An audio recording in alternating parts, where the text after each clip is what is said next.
Welcome to Reflections of AG. This is a one-stop platform for everything academics, finances, and motivation.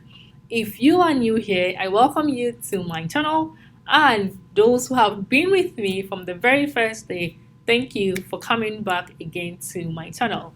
Today, we want to look at the post-arrival checklist for incoming students to the United States. If you are watching, it's likely you or a family member has gotten admission into a university in the United States or elsewhere that you are preparing to go.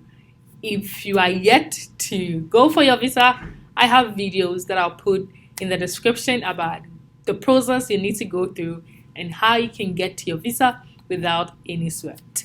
But today we are just looking at what you need to do once you arrive in the state.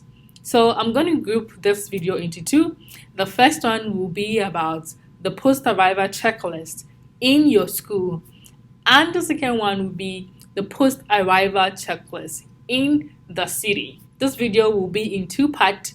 So today I'll talk about part 1, and next week I'll post the part 2 as well. Let's go ahead and get started. Number 1, if you are coming from another country, you definitely need to check out with the International Office of Education, or however they call it in your school. You want to check out with them to make sure that you are in the right standing, not only with the school but also with the US government as well. So I know in the US they would ask you to submit your I-94 and all of that, so that they will make sure that you are in the right standing with the US government. So the first place to check once you arrive in the state is your Office of International Education, or however they call it in your school. Number 2, check in with your department. Like any other school, there is an orientation for new students, and in the state, this is organized by the department. So you need to check in with them to know the time the orientation is happening, because over there they give information about the program, the courses you need to take, how you can survive in the program, and anything of that sort. If unfortunately you come at a time where the orientation has already been done, you can just visit your department office and speak to the advisors, and they will be able to brief you on the information that you missed. This is very important in the sense that sometimes you may need to get clearance from the department before you can register for courses, and even the courses that count towards your degree. All of these things will be made known to you once you interact with the department.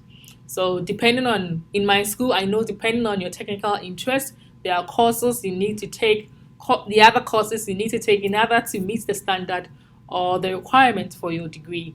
So checking in with your department is very important. Number 3, get your school ID. In my school, we call it the bus card. The bus card is literally your lifeline on campus. If you want to access school buildings outside official hours, you need your bus card to do that. You can even put money on your bus card to buy food. If you want to print anything on campus, you need the bus card to do that. So getting the school student ID should be the next item on your list once you get to campus, because you might go through to do some other registration on campus that you need to print some documents and all of that. And having your student ID will give you access to all the facilities on campus. 4, register for classes. During the orientation, or if you check in with the department, as I mentioned earlier on, they will tell you the lineup, what you need to do. So this is a time for you to go ahead and register for classes. As any other university, there is a deadline for registration. And when new students come in, let me tell you the truth, the classes fill up so quickly. So you have to make sure that you get in and register on time, because the old student, the students in the system would have already registered, So if you're a new student and there are classes you want to take, you have to take advantage and register as quickly as possible.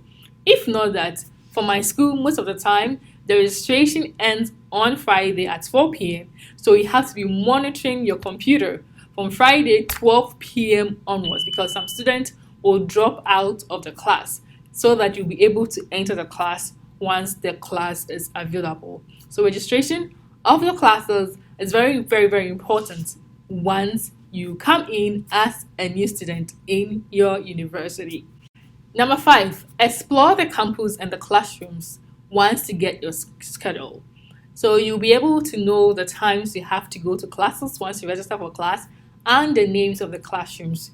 You don't want to go the day you have the class and you'll be found wanting, So just take it as an opportunity to explore the campus, know the classrooms you're supposed to have your classes, explore the student center and the library, and just explore the campus to know what is happening. There will also be other events happening on campus. Make sure you attend those events. On my campus, they have Expo for undergrad, they have Expo for grad students, where a lot of these students' organizations are there to tell you about their organizations.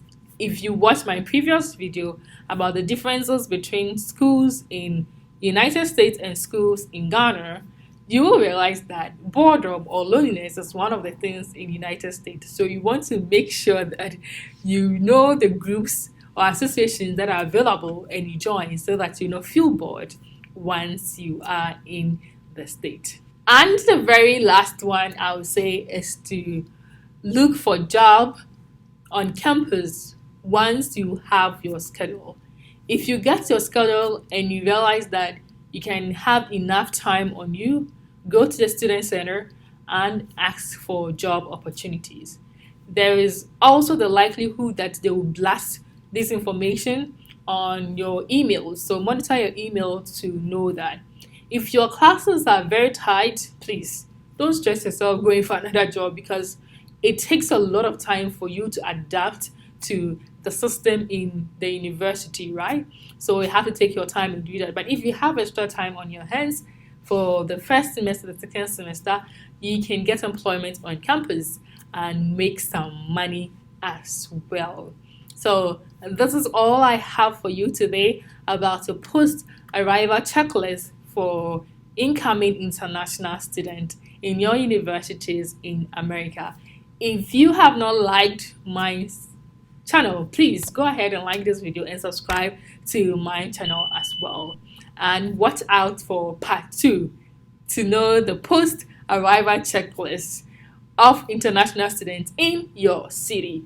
I'll see you. Thank you. Bye-bye.